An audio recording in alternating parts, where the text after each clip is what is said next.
And now I want to hand it over to the President of Ukraine, ladies and gentlemen, President Putin. মার্কিন president Joe Biden বিভিন্ন সময়ে বিভিন্ন ভুল বক্তব্য এবং মন্তব্য করছেন, যা তার আবারও প্রেসিডেন্ট হওয়ার প্রচেষ্টাকে বাধাগ্রস্ত করছে।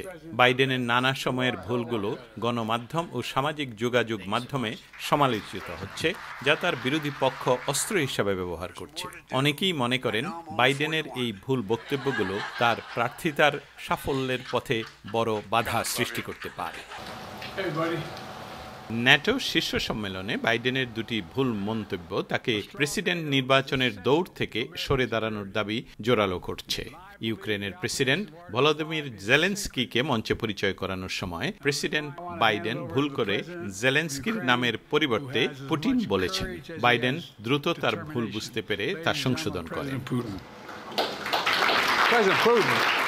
তিনি কামালা হ্যারিসকে ভাইস প্রেসিডেন্ট ট্রাম্প বলেও উল্লেখ করেন, তবে সমালোচকরা কটাক্ষ করতে ছাড়ছেন না।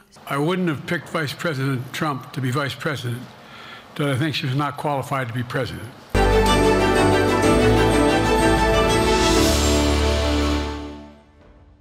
আন্তর্জাতিক গণমাধ্যম যেমন দি সান, ফাইন্যান্সিয়াল টাইমস সহ ইতালি, ডাচ, জাপান, জার্মানির সংবাদ মাধ্যমে বাইডেনের ভুল ও বিব্রতকর বক্তব্যকে নিয়ে সংবাদ শিরোনাম করছে।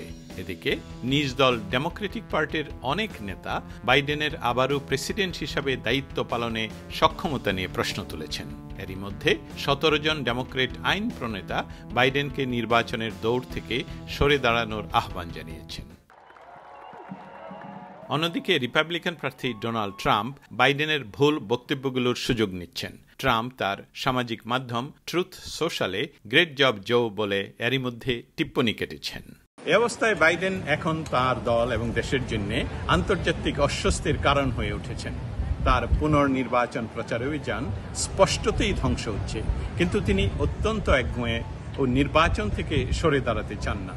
জো বাইডেনের নির্বাচনে জয় মনে হচ্ছে সুদূর পরাহত। দস্তগীর জাহাঙ্গীর, সময় সংবাদ, ভার্জিনিয়া সমুদ্র সৈকত, যুক্তরাষ্ট্র।